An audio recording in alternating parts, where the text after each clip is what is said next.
let's talk about something we all dread. A speeding ticket. That sinking feeling, the flashing lights, the hit to your wallet. But what if I told you one ordinary ticket sparked a legal battle that changed how we think about privacy and government surveillance? A simple traffic stop exposed a hidden system quietly tracking millions of cars, raising big questions about public safety versus personal privacy. When one driver asked, "What data do you have on me?" and got stonewalled, it set off a fight that went all the way to the courts. This is the story of how a routine ticket pulled back the curtain on a massive surveillance network and forced a reckoning over who gets to see what the government knows about you. Michael Johansson, a software developer living in the heart of the city, was running late for an important morning meeting.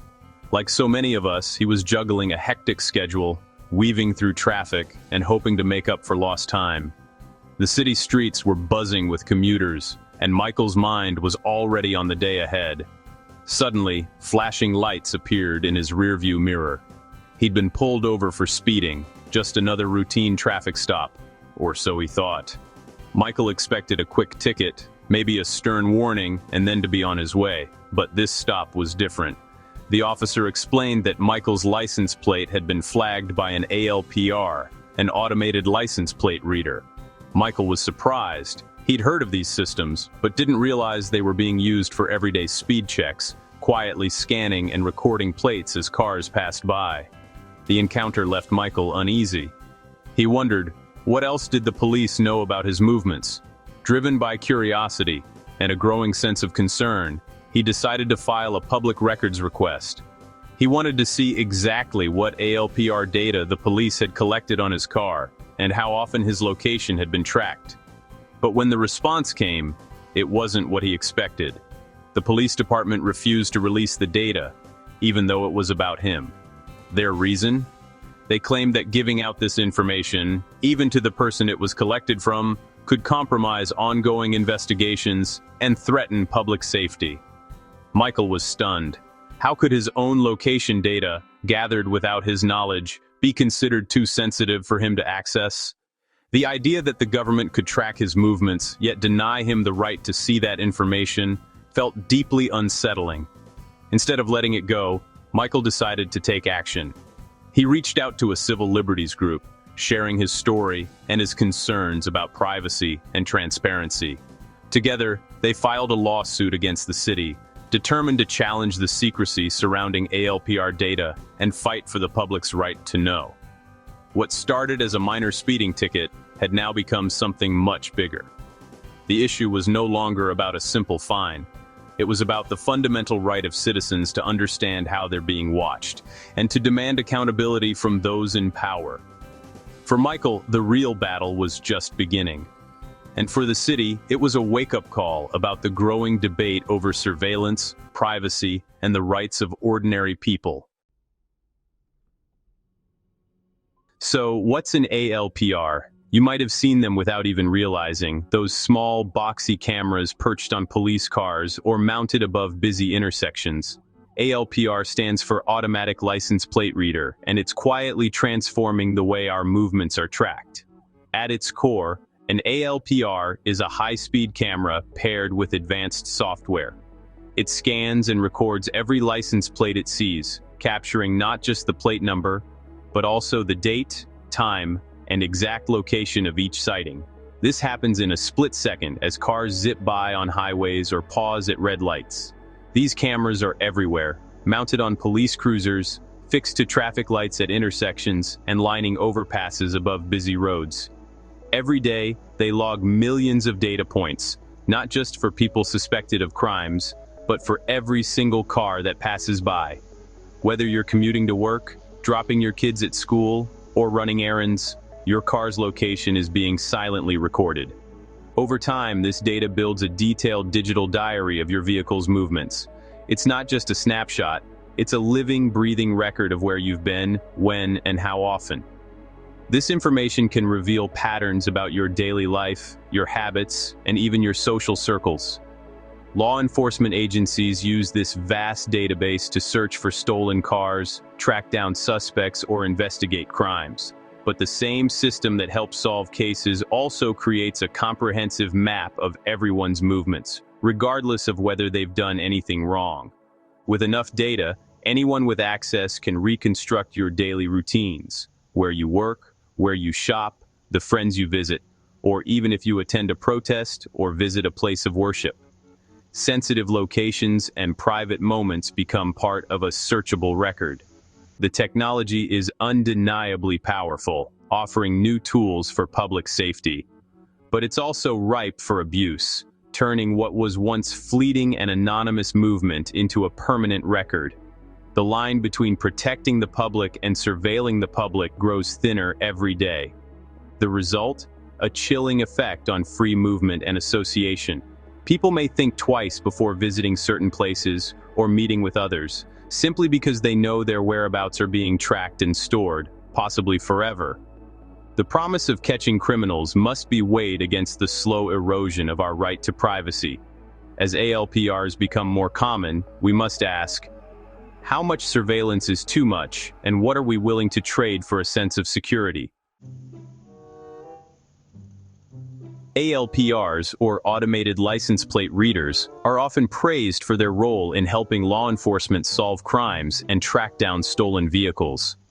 But beneath the surface, their real danger lies in the vast, largely unregulated databases they quietly create, collecting information on millions of people every day, most of whom have done nothing wrong.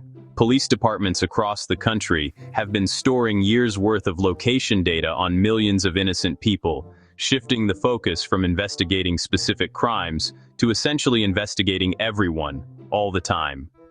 This means that your daily routines, commutes, and even the places you visit for personal reasons are being tracked and archived, often without your knowledge or consent. These records can reveal intimate details about your life, where you worship, where you seek medical help, or whether you attend a protest or political rally.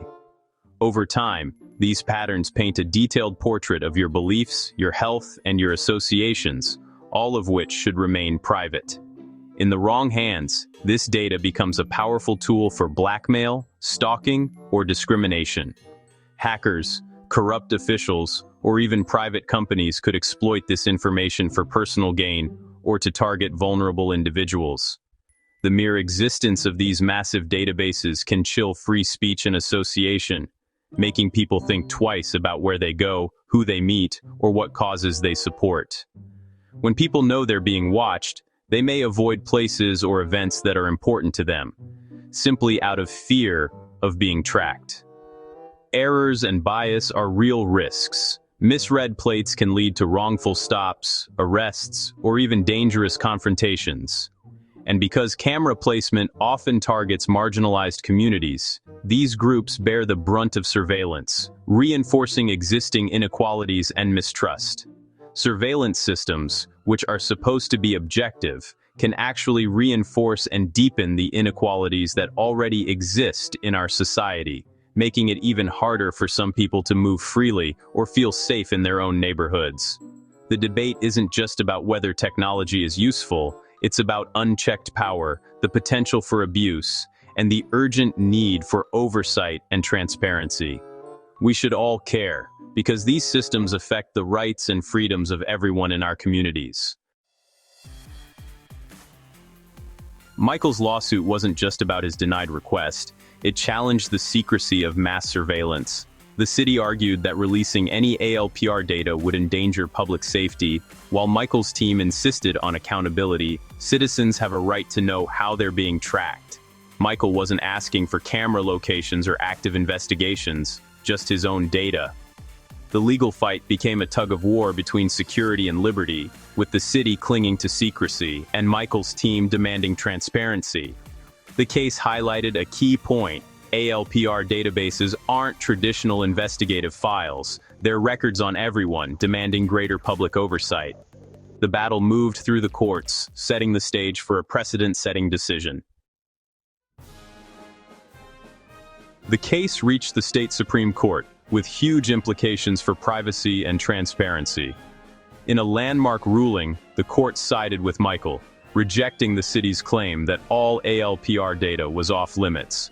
The court ruled that people have a right to access their own historical location data unless it's part of an active investigation. The burden shifted to police. They had to prove why specific data should remain secret. For the first time, the public could see how they were being tracked, forcing law enforcement to justify their surveillance practices. The decision sent shockwaves through police departments, ending years of unchecked data collection. Suddenly, transparency was the new standard, and agencies had to confront the privacy implications of their technology. The black box was finally opened. The court's decision was just the beginning. Lawmakers responded with the Show Us the Data Act, setting strict rules for ALPR use. Police could no longer keep non-hit data for years. Now, it had to be deleted after 30 days, unless tied to an active case. Agencies had to publish clear ALPR policies, streamline data requests, and submit to regular independent audits. Data sharing was tightly restricted. No more passing massive databases to federal agencies or private companies without a warrant. The law restored ALPRs to their original purpose, catching suspects in real time, not building archives on everyone. It created real oversight, transparency, and limits on surveillance creep. The result? Police could still do their jobs, but citizens regained control over their privacy. This story isn't just about cars and cameras. It's about trust, mental health, and democracy. Constant surveillance creates a chilling effect, making people anxious and less likely to seek help or speak out. Secret government monitoring erodes trust, turning citizens against institutions meant to protect them. The Show Us. The Data Act was as much about rebuilding trust as protecting privacy. True security means living without fear of being watched for no reason. When people feel free from constant observation, they're more likely to participate in society and express themselves. Protecting privacy is a public health issue, essential for mental well-being and a vibrant democracy. The new laws rebalance the relationship between safety and the right to be left alone. Michael Johansson's ticket became a turning point, showing how one person's refusal to accept secrecy can spark real change. The case exposed how quickly new tech can outpace our laws and threaten privacy. The solution wasn't to reject technology, but to demand transparency, accountability, and strict limits on data use. The fight over ALPRs set a model for handling future surveillance tools. Insist on oversight from the start. Thanks to Michael's stubbornness, we now have a blueprint for balancing safety and privacy in the digital age. The battle for privacy never ends, but with vigilance and courage, we can keep the balance in check. And that's a victory worth celebrating.